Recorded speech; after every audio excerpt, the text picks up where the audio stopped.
Hey everyone, welcome back to Apollo Art Analysis. In today's episode, we're going to be studying a piece by the career 3D artist known as Beeple. And in this episode, we're going to be looking at the ethereal and crystalline charm of the natural realm. We're also going to explore the idea of everything being interconnected. So let's jump right into it. So whenever you first see this work, we're struck by the incredible energy of this lone crystalline orb set in center. Your first impression is likely one of awe due to the incredible charm and, of course, ethereal experience provided by this singular orb. So like I said, we have this single orb set in center, certainly commanding a majority of the spatial composition. Of course, when elements are placed in center, it's always going to elevate the visual impact of it, both symbolically and quite literally here. And so we see this, right? We have this light on dark accent amidst the darker spaces, so you're just not going to miss it here. And colors within this composition exist across a diverse range of tones, right? When light hits a crystalline form, it's going to offer so many different colors, right? We have blue, we have purple, but we have greens, red, yellow, so many different colors within this composition.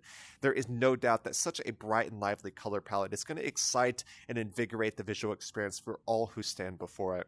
And so we can't help but see the diverse offerings of texture within the work before us. We see this quite clearly, right? You have, say, the smooth and the translucent nature of this orb in contrast to the rather rough and rocky background, all the way to the delicate display of these blooming flowers there, all of which immerse us so well within the scene at hand and also help to give a sense of visual energy, right? We see energy provided from everything from light to form and texture too, so it's just absolutely stunning. With this in mind, how do y'all feel when you view this piece? What is your initial emotion or reaction to seeing the work at hand? I think that's an incredibly important question. So the setting of this work is quite strange, right? Whenever I first saw this work, my eye was drawn to this lone subject. We'll talk a bit about him here in a second, but he appears to be standing almost in oil, if you will. And so it almost looks as if the oil is permeating every pixel of the surrounding spaces at hand. It's hard to say exactly what's going on here, but regardless of that, there is definitely a contrast between the pure and ethereal experience of this crystal in comparison to, say, the flooded kind of oil texture of the ground below there. I think that's incredibly important. So on the topic of crystals, there's really no doubt that crystalline or glass forms always give a kind of ethereal charm or a sense of magic to the composition. We see this quite clearly, right? With things like gemstones or crystals, when you hold them up to the light, they're going to catalyze or they're going to intensify that light. So we see this quite clearly, especially in this composition. Of course, we have kind of the light flare, if you will, but also a diverse range of tones offered by that as well, all of which are so definitive to this display. I think that's so relevant. And like I said, this charm is magical, right? It gives an ethereal visual experience and reminds of the most sacred, and of course gives a surreal visual experience that just stands second to none. We'd love to see it here. And as we're talking about this crystalline orb, I have an additional work from the original artist Beeple, and I'll bring that in real quick, see what we can learn. Alright, so I got an additional work from Beeple. The work before us is entitled Beholder. So we have Beholder, and then we have Everything is Interconnected. And in both instances, you see this massive crystalline orb, of course, set in center there, in direct contrast to their surroundings, right?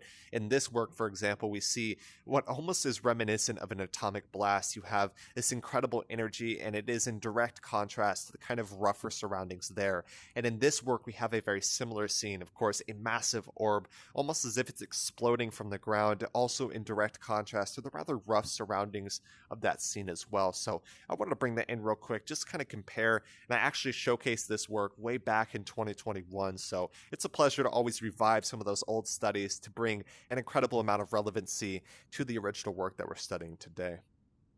So like I mentioned earlier, we have this lone subject here who appears almost to be in a moment of discovery of this massive orb. It's hard to say exactly what's going on here, but he appears to stare and marvel at this massive and surreal and even sacred scene as well. So it's incredibly relevant, and of course, he is dwarfed by this massive orb. So that's why I call the orb as our main subject, but the main subject could very well be this, lone subject discovering this orb. It's hard to say exactly what's going on, but regardless of that, it is a magical and surreal experience. There is no doubt about that. So all around this surreal sphere, we see countless flowers blooming. I think this is incredibly important. If this is oil near the bottom there, then this pure and ethereal crystalline orb stands in direct contrast to that. And we also know, of course, the nature of flowers and the nature of nature, if you will, are in direct contrast to something that's, gritty and dirty like oil. And so we see this contrast, right? There is, say, a sense of rebirth within that. There is a sense of the blooming up from under the ground. I think all of which are incredibly relevant to this work's visual experience. The concept of rebirth is an experience native to the natural order, so that's incredibly important, especially in the kind of endless dance of the cosmos, if you will. The flowers bloom, and then they may die off in kind of an oily type of display, and they rebloom once more with the ethereal and very pure crystalline experience.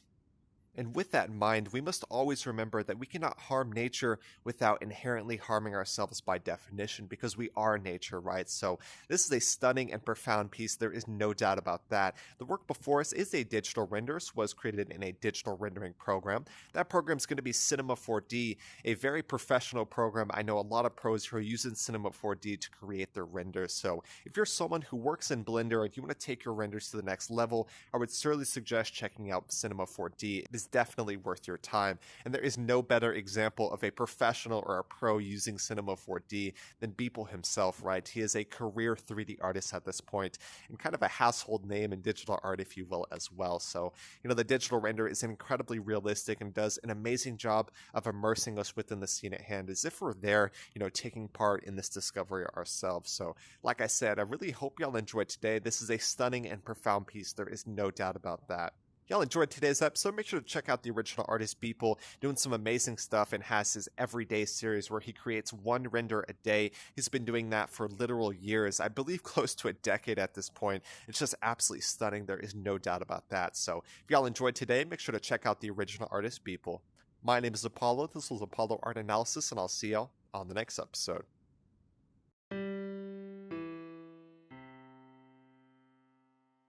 We hope you enjoyed today's episode. If you'd like to support our work directly, please check out our Apollo community tokens. Apollo Art Exchange is an ecosystem of art appreciation which elevates artists each and every day. Thanks for listening.